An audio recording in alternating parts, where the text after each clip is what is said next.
In DC, we're just hoping that you listen. Welcome back to District Divided, everyone. I am Amit. Joining me, two folks this time. We've got Elsie Lautaro Cabrera, and we had to sacrifice K-Dot and Spencer to bring one Matthew Regan back on the pod. It is good to see you both. Matt, how are you doing today? So good. So glad to be here. I think I might sacrifice myself for me to get off the show. Okay. I feel great. I think I just need to get the show going, give me a little energy. But first day back after many moons away, and let me tell you, I feel like $10 right now. I just long weekend. It's gonna take me a little bit to get going. That's all. But I'll get there. All right, we will certainly get you going because Michigan football is going to be the first thing we talk about. But Elsie, how are you doing before we get there? I'm doing great. I mean, I think Matt's reminded me of when I was in school, went to a Catholic school in Argentina. We had a priest who sometimes would welcome us on Monday morning. And he would sometimes say, "Let's begin the week with a lot of enthusiasm." that's just Matt right there. Just absolutely talking in a way that does not match the tone. But I'm doing great. I'm excited.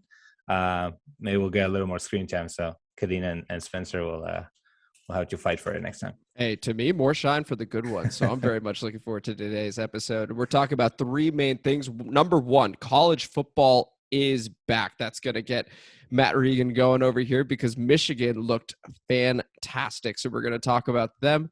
We are also going to be talking about some video games. The Wizards 2K gaming team, consecutive championships, back-to-back champions. Elsie's going to walk us through that and tell us a bit more just about how it works, because we're going to celebrate every championship we can, but we're also going to be honest to say we're learning a little bit ourselves at the same time. And then finally, the no-hate debate. What is your favorite one-on-one sport in honor of the U.S. Open going on right now? We, of course, have the State of the Union, your DC Sports wraparound coverage segment to end the show, but we begin with Michigan football and Cade McNamara, who, according to Pro Football Focus, was the best Power 5 quarterback of week one. Matt, is Cade the best quarterback in Michigan history? Yeah, he is. He is. He really is. And I think the biggest downside this week is that him and JJ McCarthy are probably both going to leave after this year and go pro and probably be selected first and second overall. That's probably what's going to happen. Not overblowing anything, just stating matter of fact. I know JJ McCarthy's not even eligible because he's a true freshman, but I think there'll be an exemption for him because he has a cannon of an arm.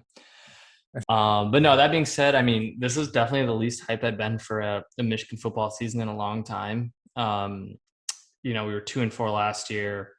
The Harbaugh train is very much in a decline. So I didn't do all my off-season prep that I normally did. I wasn't nearly as tuned in for it, I told myself not really getting excited. Man, am I back on this train, man. Harbaugh's the best. We are back. I know it's just Western, but the guys look good. And unfortunately, we did lose our best receiver, Ronnie Bell. He is done for the year. That is a big blow because our receiving core is already thin. He was kind of our only very good proven receiver. So I had to have some other players step up. Really liked where the running game was at. And all in all, it was just good watching college football. I was watching it from the West Coast, so it was a 9 a.m. game. I didn't quite get the full wake up on a Saturday, watch Prem, watch college football, get the whole experience, but was able to catch a few games. Saw Penn State beat Wisconsin. It's a little bit unfortunate. Then that Georgia Clemson game, what was that really about? Low That game scoring. sucked. Yeah. So that was unfortunate, but it was just good having college football back and just being there on Saturday. So, it's 7 straight weekends that I've been gone. Might make it 8 because we had a night game hosting Washington. We'll see. That'll be a game time decision for me. But just excited to have college football back. Did you guys catch any action? Yeah, absolutely. And of course, Matt has been vlogging all 7 weekends, and we'll be putting that together for District Divided. Stay tuned for that. I did catch some. Penn State, Wisconsin was a fantastic game.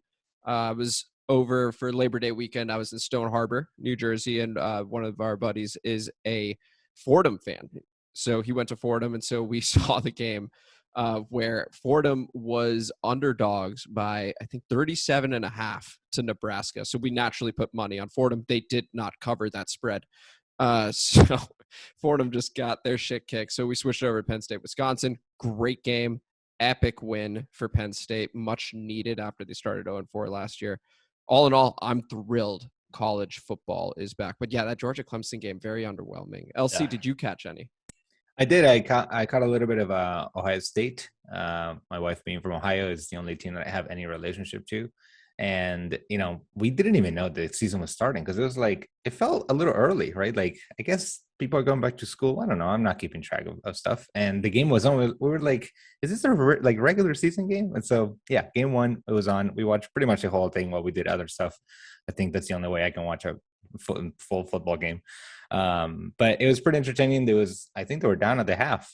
So Ohio State had to come back in the second half. I think once they got going, they were unstoppable. I mean, they obviously usually do quite well in the season.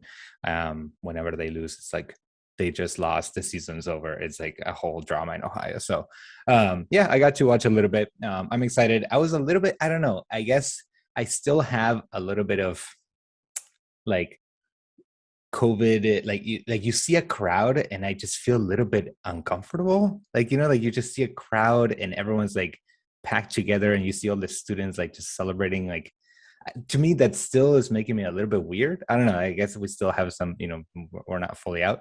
But the sport itself was fun, of course. I was just like a little bit curious on how things will shape up. I know that the NFL has been having some discussions about players choosing to get vaccinated. Campuses are different. So like I'm still in the University of Maryland system, and like they literally just require you to get vaccinated, period. Like you can't be on campus pretty much if you're not vaccinated unless you have like medical exemptions or not. So I'm assuming that they have more control over the players getting vaccinated and whatnot. But I'm curious to see what how they handle if some campuses start having outbreaks or anything like that, because I don't know, it's a little bit weird to just see the full crowd and just be free. It was a little bit, but honestly, it was kind of cool too. It was. I just got some COVID fatigue from. It's what you want, right? Like it was nice, and it's how you want to see. I know Michigan's the same way. Students have to be vaccinated. I don't think you have to be vaccinated to go into the stadium, but yeah, it's something I'm sure they'll be monitoring, and then that might change as they go. But yeah, it's good. The Fordham game was crazy. That guy on Fordham had 30 tackles. They upped it to 31, and he set a record. Yeah, so. Somebody that was crazy. Chip Kelly back with UCLA? That was a big win for them over LSU. So a lot of storylines. Ohio State looked a little dicey. We'll see. I mean, yeah, we're probably favored against them right now. And in all honesty, I'm just kind of riding out the wave until it all comes crashing out for Michigan. But I can tell. I mean, it felt great. One and two overall pick. And I woke up on the West Coast, and it was like I was in the mountains, and it was crisp weather, and I really felt like fall. Seeing the full screens it felt good. It was a good Saturday, and yeah, we won, and we're good. That sounds like just an everything is right in the world moment, right? Yeah. Could really use an Arsenal win this next Saturday. Need that, and then we'll get it. I'll be good. We'll stick to college football. Hey, we're playing Norwich City. We're gonna catch that dub. I'm not concerned about that. And shout out Jared Greenhagen, by the way, from Fordham. 31 tackles. The one play he missed due to injury is when Fordham failed to cover the spread because it was a touchdown the very next play. He was a one-man wrecking crew. And honestly, the Washington football team, K-Dot said it last week, only 4 linebackers. Go ahead and draft that guy because he can do it all. He was everywhere for Fordham. It wasn't enough because his teammates aren't as talented. But here we are. So, Matt, before we move on, I want to ask you, Michigan, quite obviously, big win over Western Michigan. So they'll be in the playoff, right? How far can Michigan go this season in that playoff? Okay. So is there realistic Matt, or is there like in the moment Matt? I want you to give me the Matt you want to give me right now. Yeah, we're winning it all this year. Yeah. I'm confident in it.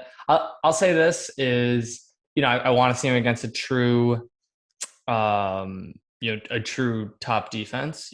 Western Michigan, I think, has, one of the worst secondaries that we're going to play against this year. I want to see Cade McNamara, play it. So, but he was good at the end of last year. He was a lot better than Joe Milton when he came in. And he does a lot of things that Shea Patterson never did for Michigan. He's willing to throw that tough pass. I like Shea, but at the end of the day, he was kind of had a ceiling going into every game. So I think Cade has a much higher ceiling. I think he's willing to make that throw. And also, I think it helps that he's pushing. Like J.J. McCarthy, the 5-star quarterback recruit coming in. Yes, he's a true freshman, but you saw from his throw that Cannon. He's got a cannon. So with that, I like our quarterback group. I like our running back group. O-line was looking solid. Again, I'm not going off the rails here with a win over Western. And also, I don't know how much. I mean, Washington lost to Montana, so I don't know how much Washington is really also going to be. Even if we beat them by a lot, how much is that really going to say that we're proven? But it also gives us a month, work out some kinks. Again, Washington was ranked preseason, so we'll see how that game goes. But it's good to be back. And man, yeah, I think this is our year. This is our year. This is the year. And it sounded like in the moment Matt was talking to realistic Matt. Love the O-line, love the running backs, love the quarterback. Cannon for an arm, J.J. McCarthy, true freshman. I think you're spot on. I see no flaws in the moment Matt's argument over there. LC, is Ohio State going to do anything to stop the wrecking ball and train that is Michigan football? 10-0. Yeah. I mean, every year, like to me, it's always been quite foreign, right? Like the sport itself, the whole state rooting for a university has always felt a little bit weird to me. Like literally arriving to a small school in Ohio, seeing people wear Ohio State stuff, which I was like, but that's not the university we're in. I was confused. I was like, I don't understand why you're rooting for another university. I didn't know about divisions yet. So it's been a learning curve for the past decade. But all I know is that when they lose, they literally think the season's over. And for some purposes it is, right? Like they get selected for the four, right? Isn't there like a committee that does some selection? And so like losing a game is like, oh, that's it. Like you're not in that top. And so for them, that's the only goal and the only measure of success. So I'm thinking that they're going to be up there.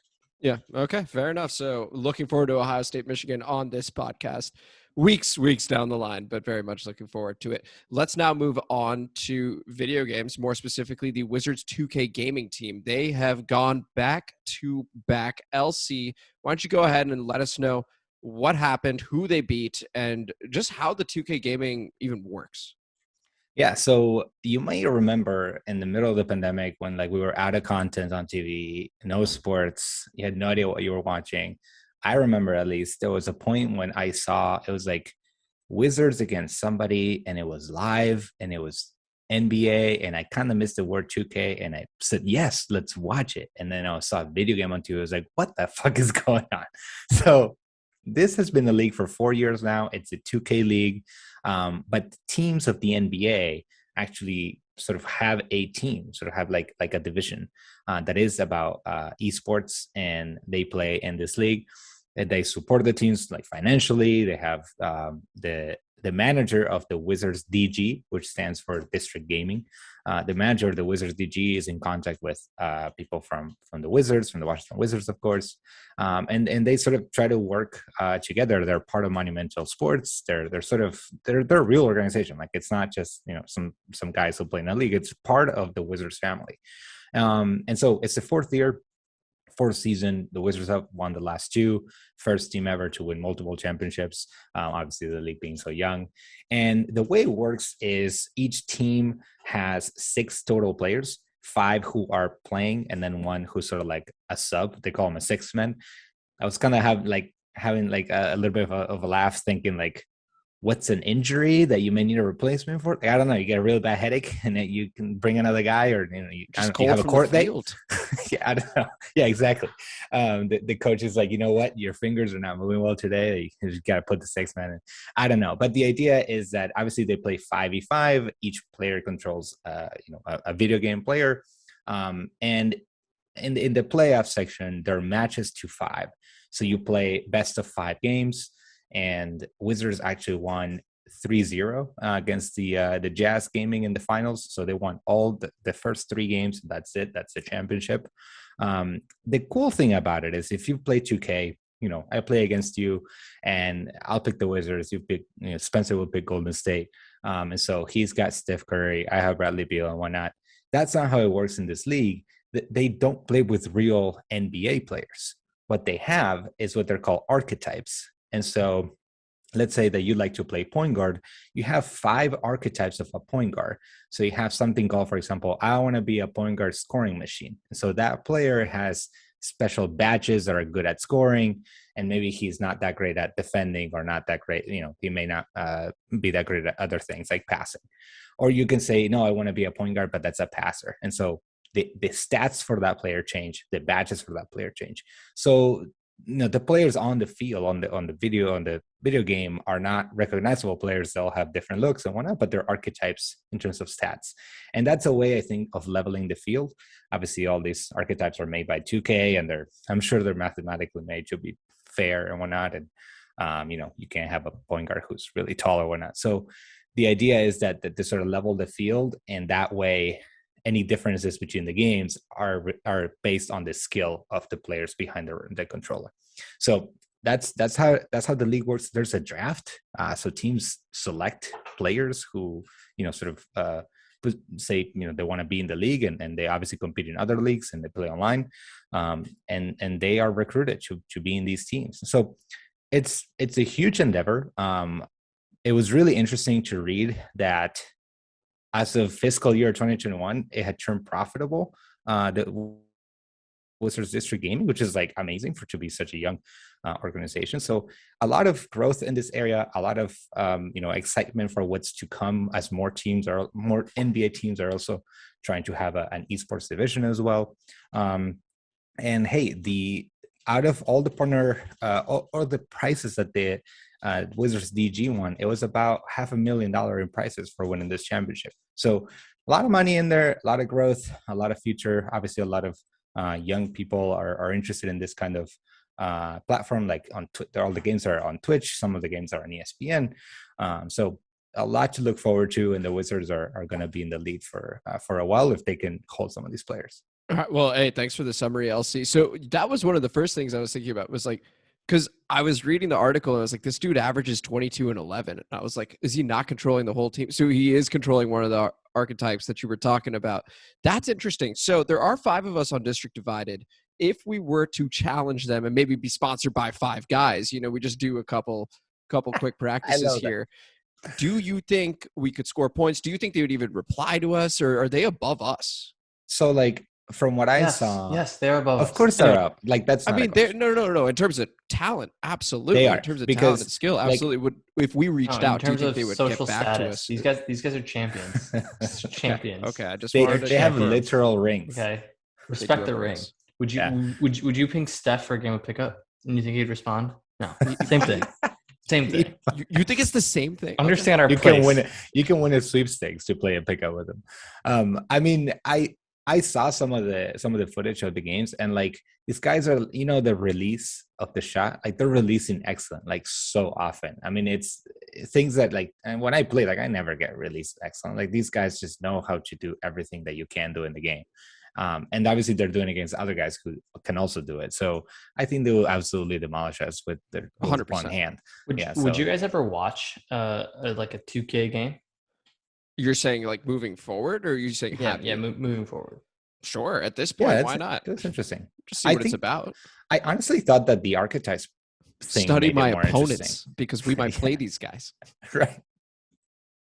I thought that was interesting because it's kind of like you do have to know who you're playing against. Like, if on the other team there was LeBron and Steph and Dwight Howard for you, Matt, you kind of know what to expect from those players and whatnot. But like in this archetype league, it's sort of like it's up to the choice of the player and the skill, that there will be a sort of interaction there that you have to match. So I thought that was pretty interesting that they have that format. Yeah, no, I think that's incredible. So I'm still sort of hooked on this idea because there are 5 of us and there's 6 of them. So let's try and get them on the show, and they can talk about it and they can promote it and things like that. Our last video got 230 views. moving on up a little bit. But now that Matt's back, this one will have 1,000 or something like that. All from Michigan. And then let's play them. Let's get together. Let's get some controllers in a room and let's see who's good at what. And I think I'd be a great point guard. Personally. So there you go. So the players actually have a position, right? So a player is a center. Like he specializes in playing center or point guard or power forward or whatever. And so they work on their specific skills that you'll need as each of your positions. So I love it. So quick question, LC. Yeah. If you had to assign positions for us, what are we playing? Spencer's shooting threes. He just fucking loves to do that. He just chucks them. I'll probably be putting I'll put you as point guard because you volunteered. I like to play center because I'm 5'7". I think I should do the fantasy of being tall. that just makes sense. I think LC should not be coached because he put you as point guard because you volunteered. And I didn't like the reason behind it. Yeah, I was hoping for a slightly higher vote of confidence. That disqualifies him as coach because no, he wants a spotlight. Like what if some player says I volunteer as our leading scorer and you say okay we got to give him the ball. That's not. You got to make the hard decisions. The point guard, and do you really think he is a point guard? Do you really think he is a point guard? I'm a distributor. I think that it's a position about being honestly. In the we'll start with 4 players. You can earn your spot. You can start. You can earn. He's your the spot main host. If I got to coach, I'll coach. That's fine. Exactly. Player coach. Same thing I do with Federal City Wanderers, who really should be in the State of the Union wrap coverage segment. Okay, sounds good. No, thank you, Elsie. Matt, did you have any follow-up questions on it? I am curious. Where is 2K on the? I know there are other games that have huge followings. Someone was explaining to me, League of Legends has $50 million pods, and I think Dota is the same way. Is 2K getting to there? Will it ever? It'll probably never reach those games, but it can still. Is it one of the biggest in the US? So I don't know at the top of my head, but I would expect that to be true, just because they're different audiences, right? There is something about sports games that I think are even more fun for people who play sports and sort of want to you sort of understand what's going on. And I think with some of the other video games, the attractiveness of those games has to do much more with other things, the story, with the complexity of them. A lot of them have the lore. There are people who have just are literally in those worlds and they love that. And it's a little bit that with 2K too, right? If you know basketball and you love basketball, then that's kind of the lore of 2K, right? You understand the league and you understand rivalries and whatnot. So I think they're just different worlds a little bit. So it's sort of they're in the same plane in terms of they're both a video game, but they're made for different audiences. You'll see people of different ages play them. You'll see, I would sort of struggle to compare them in those terms of will they reach that status? I think they're just different products, to be honest. They're just video games, but there are different products. But I do think that this one specifically, the 2K, may be a little bit US centric, just because the teams are from the US, right? The NBA is quite global, right? People know the NBA and watch the NBA, right? I remember from Argentina watching the NBA and not just Manu games. And that I can see.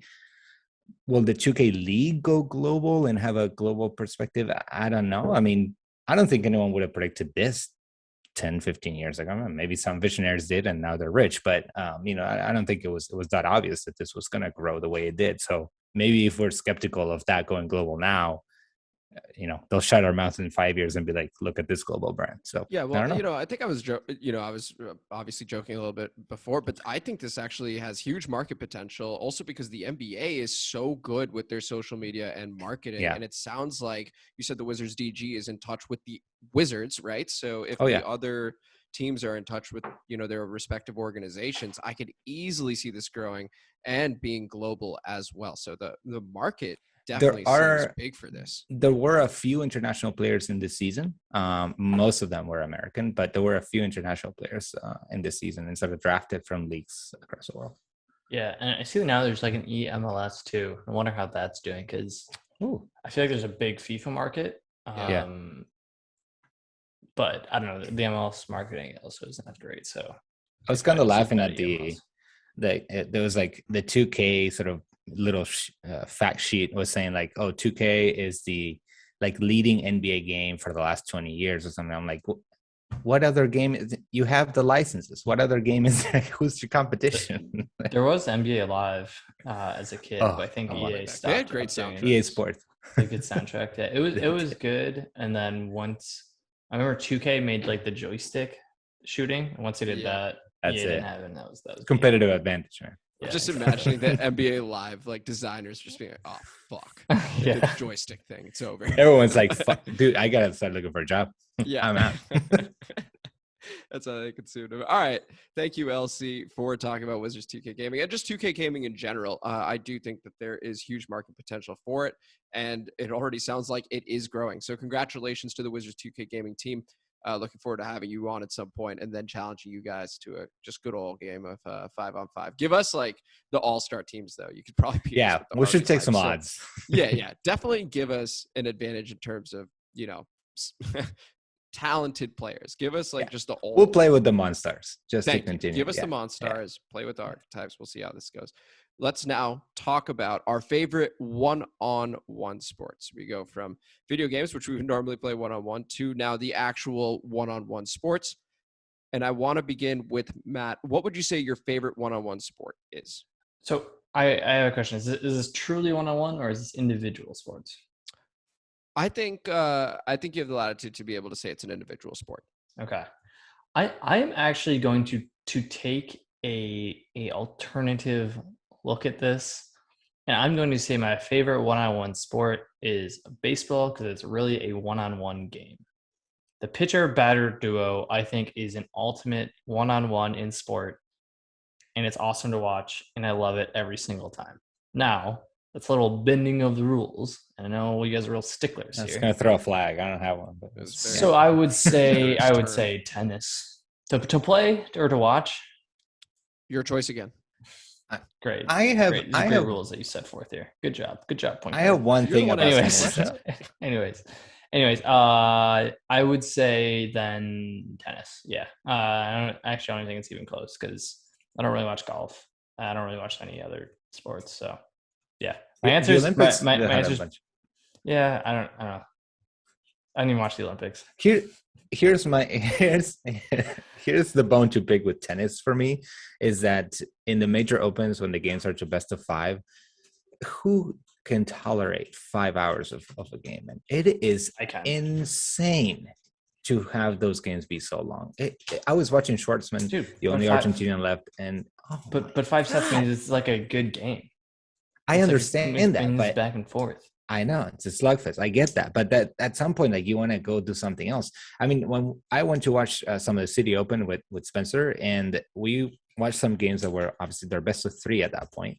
And when a really long battled game to 3 sets finished, I didn't want to see a single point in like that. That's it. Like I want to be done for the day. If you told me there's 2 more sets, oh my God, man. So then what about women's tennis?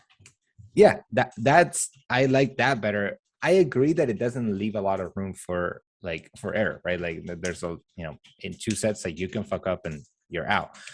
Like we've seen plenty of times in men's, they come back from being down 2-0, or at least they take it to a 5th set and then it's a lottery. But so I understand that there would be more sort of comebacks probably if they put it to 5 sets, but I think that's the right time.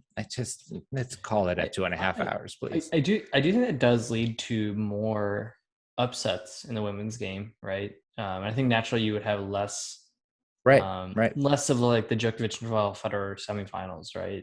That we've had for so long. It was only 3 sets, but I don't know. To be honest, if a game's going to 5 sets, I want it to go to 7. Like that's usually what I like. It's like the game is like that good and that back and forth. The storytelling and narrative of it's that like, match. If it's not a good match, it would have been over by then. That's what I'm saying. It's like it only lasts a long time if it's a good game. Yeah, yeah, yeah. Unless they're like a bunch of 6-1 sets. But if it's a good game, but so what I'm saying is like if it's a good game, right, and it's to best of 3 sets, they will play 3 good sets, battle sets, right? And like what I'm saying is, that's enough tennis. Like that, if it's a good game or a good match, then I'll watch 3 great sets and be done with it. I don't want 5. It's so long. Tolerance for tennis is just a bit less. It's Sounds about 2 hours, maybe 2.5, and then I'm like, That's a lot less. we got to move on, guys. Come on. You're saying like all right. you're Well, saying Elsie, like what would you choose? What would you choose then? The smaller, shorter version, table tennis. It's just so much quicker, so dynamic. You're done. Like it doesn't take 5 hours. It's very personal. Like they're very close to each other, right? I was watching that in the Olympics. Of course, there's no regular league that I can watch of table tennis. Maybe there is, but it may be on ESPN El Ocho. It was just really fun. I love to watch it, both men and women's. I actually watched a little bit of the Paralympic one too, which was also really interesting, depending on some of the impairments. That there was a player who was using his mouth to hold the racket. The pal is absolutely insane. But yeah, so really, really interesting. I think I just love the dynamism of it. It's just how quick and how mental it also is. Tennis is absolutely mental. Don't get me wrong. Like that, what a psychological sport. I mean, I think any one-to-one sport is deeply psychological, but I think table tennis would be my choice to watch. Now, to play or to do it itself, the sport, I got to go with my background with archery. It is a 1v1. It's sometimes individual, like sometimes, usually in the Olympics, you see it 1v1, but usually in tournaments, you sort of just shoot your score, and whoever scores best out of like a group of 10, 12, 15 people wins the tournament. So it's kind of more like, I don't know, like a race, like a triathlon, where you sort of do your best time and hope that that's the best time. But I think that's a really interesting sport to also play. And if you're good with the bow, it's a great in-home defense weapon tool as well. So apparently, yeah, no, some say. How about you? And of course, we've got a junior champion in LC over here. For me, I'm also choosing a racket sport, but I'm choosing badminton because I feel like I was surprised. I was watching the Olympics and I was hyped for table tennis, and I still very much enjoyed the table tennis. But for the sake of difference here too, I really, really enjoyed watching badminton because there's a lot of strategy, and of course, the shuttlecock slowly reduces its speed in the air. So you have time to adjust, but you need to place it near perfectly. And it is very fast and it's very back and forth. I love the pace of badminton. And honestly, if this were on some of these sports, once every 4 years, good enough for me. I saw enough swimming, for example. Right. You know, yes. But badminton, if it were on a little more often, I would be totally happy with it because I would go out of my way to watch some. I think it's electric. I think it's really cool. The thing I noticed about badminton is that like it has to be so exhausting because these guys are swinging every single time. Like you have to swing with almost all your force just to place it in a good spot. It's like nonstop. It's so hard to win a point. Right. And they're jumping and they're full swinging and they have to get it right. Like, you know, and if they get it even a little bit off, then your opponent's got you. So it's a lot about a lot of these things are, but badminton in particular, I think is an excellent sport. If I'm bending the rules and just doing the individual sports, sure. I'm not going to bend it as far as baseball and break the ruler here, but I'm going to go ahead and say track and field because just a race one-on-one with somebody else or with the others there. Awesome. That's always electric. The 100-meter dash is awesome. 200-meter, 400-meter, you name it. It's fantastic. Even the mile, because they run it so fast. It's crazy. Right. It's absolutely crazy to me. So that's my choice. Badminton. LC goes table tennis. Matt Regan goes baseball 1-1. But also did not read the syllabus. But also tennis. He asked the fair questions. He asked the questions. Figured out the parameters. Sorry, I'm creative. That's why we get the huge views when Matt Regan. Sorry, I'm not a sheep. The wolf, Matt Regan. All right. Well, I guess that's going to conclude the no hate debate. So a bit of a shortish episode here. Matt, do you want to give us a Nats update? You really need to say see you in 2023, right? Yeah, 2023. See you in 2023. I'll say this: Juan Soto continues to rake, had an unreal August. So, continues to rake. Needs to be an off-season priority. 3 years left on his contract, but I think it'll be. I wouldn't be shocked. I mean, it's going to be at least a 4 as a first number on that mega contract, like $400 million at least. So we'll see. We'll see where it goes. So you think they'll? So you're saying like even though he has 3 years, they'll try to give him a new contract. I think so. It kind of seems to be like the new way things go, and you'll just stack it on the end of it. But I think that has got to be the biggest priority this offseason for the Nats, just because the closer you get to it. Scott Boras, client, he's a big fan of taking his agents. You saw what happened with Bryce Harper.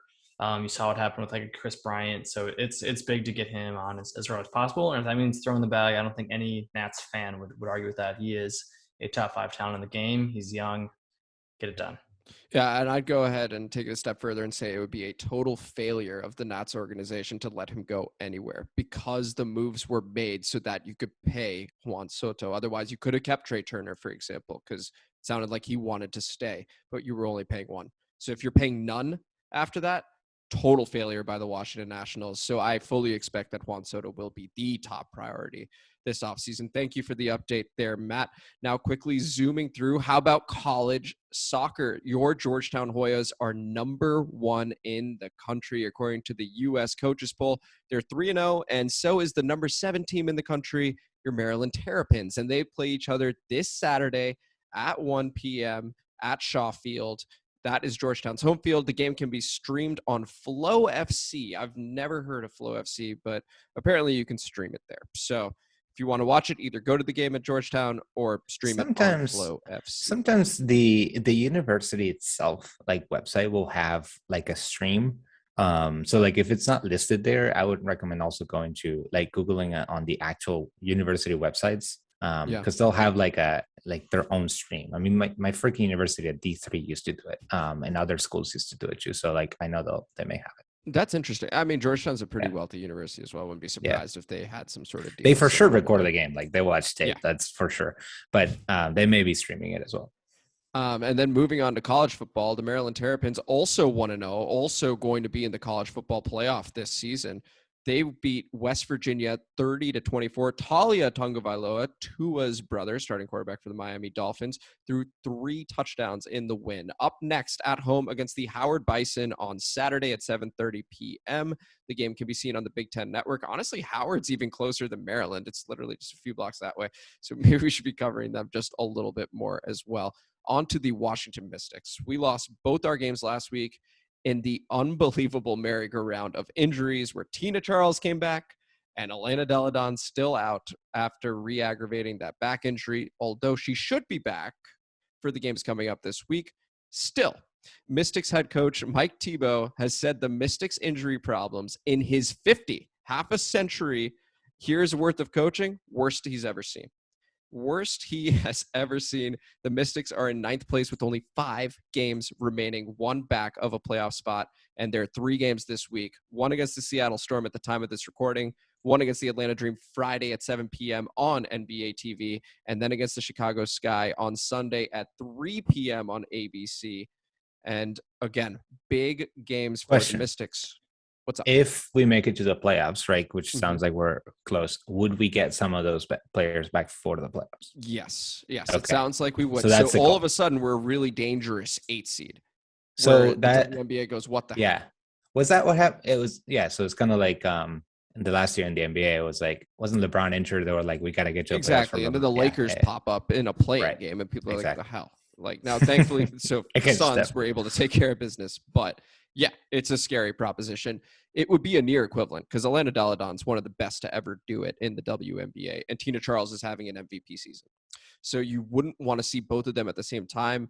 It would also probably be the first string of games in a row that they're playing together. And if they're doing that now and then going into the playoffs, I feel bad for whoever has to play against the Washington Mystics. We'll see if they can stay healthy, though. Yeah, fair. Yeah, it's going to be tricky. On to women's soccer. The Washington Spirit, Ben Olsen, DC United legend, is now the president of the Washington Spirit. Yeah. So Steve Baldwin, the CEO and current owner of the Washington Spirit, employed Ben Olsen after one meeting, and he gave a hilariously bad interview to The Athletic. Ben Olsen did, where he showed a complete lack of preparation for this job. A lot of, oh, that's just noise. Don't worry about that. It's Ted Lasso? Yeah, no, honestly, it felt like it. They asked him about his experience in the women's game, of which he has none. And he goes, yeah, no, I saw the last 3 games. We looked like we could have won those. So, like, good luck to Ben. Because I know he means well, but I think the usual honest style he gave as coach of DC United is not going to cut it as the president of the Washington Spirit. So we'll see what happens there. But meanwhile, the Spirit on the field are a total mess. Against the Portland Thorns, they were going to play, but they ended up having 4 positive COVID cases. So that got postponed. They haven't said who or anything like that, but it sounds like the Spirit are one of the least vaccinated teams in the NWSL. Very surprising. That is You'd expect surprising. in DC that Yeah. they'd be a bit more vaccinated. Apparently not the case. So Ben Olsen, get to work, buddy.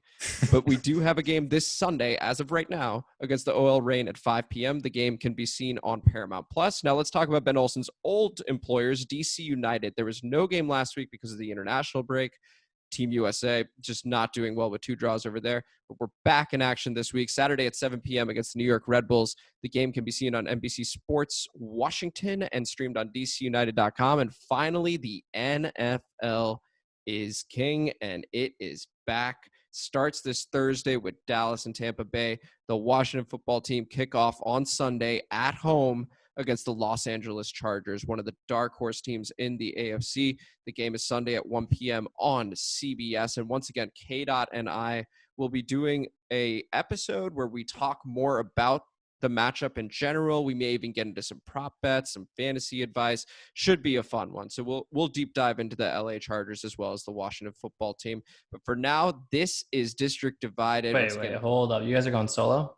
Is this what I'm picking up? You guys are going solo? Do you want to be on it? You're welcome. It's an open. It's a different division. I'm just curious if you guys are going solo. We're not going solo. You're not going solo. Are you going We're not duo? going solo. You're going duo. Yeah, this isn't a sudden turnaround of like, by the way, you're all out. You're going duo. Is it a 1v1? It kind of feels like it. It kind of feels like it. If you want in on the Washington football team talk, you are welcome to join. No, I appreciate the half-hearted invite, Yoko. He just wants to be asked so he can decline. Okay. Got it. Okay. Yeah. I just want you to want to take out the garbage. Right. Okay. Got it. Okay. Yes. It is an open invite to LC, to Matt, to Spencer. If you guys are watching, you guys are here for that episode. If you would like to join, they will be there. Otherwise, it will be just me and K-Dot once again talking about fantasy advice, giving our predictions, and landing on some prop bets as well. Outro part 2. This is District Divided. I am Amit. That is Matt, who's hype on Michigan football and Cade McNamara right now. That is LC, Lautaro Cabrera. This is District Divided every Wednesday at 3 p.m. Weekly releases. We will talk to you guys later. Have a great week.